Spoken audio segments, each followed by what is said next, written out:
Is the proposed ban on releasing 911 recordings and crime scene photos from Sandy Hook unfair to the families of other murder victims in our state? That question is being raised now as the governor pushes ahead with a plan to change the Freedom of Information law. Chief Political Correspondent Mark Davis joins us live now with a follow-up to a story we first brought you here on Wednesday. Good evening, Mark.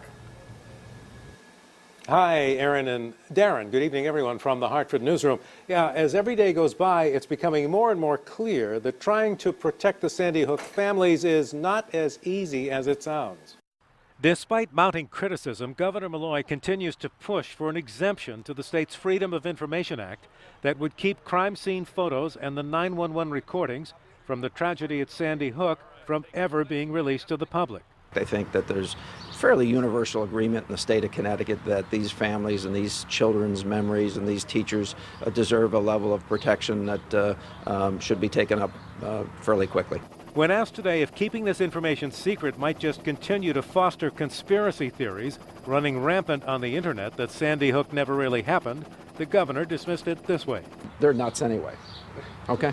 But there is concern among some that doing this just for the Sandy Hook families would be unfair to all of the other victims of terrible crimes in Connecticut.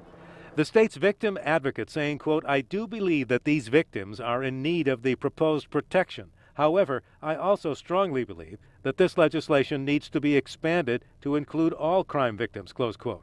That is the kind of change in the FOI law that the state's top prosecutor is looking for. I'd like to make it not just specific to Newtown. There are a lot of family members of murder victims around the state and over the years who will be very unfortunate to have them subjected to seeing photographs of their loved ones. Kane also wants to have the discretion now and in the future of not releasing any recordings of someone actually being murdered during the course of a 911 call. And he indicated that one of the Sandy Hook 911 calls could be in that category.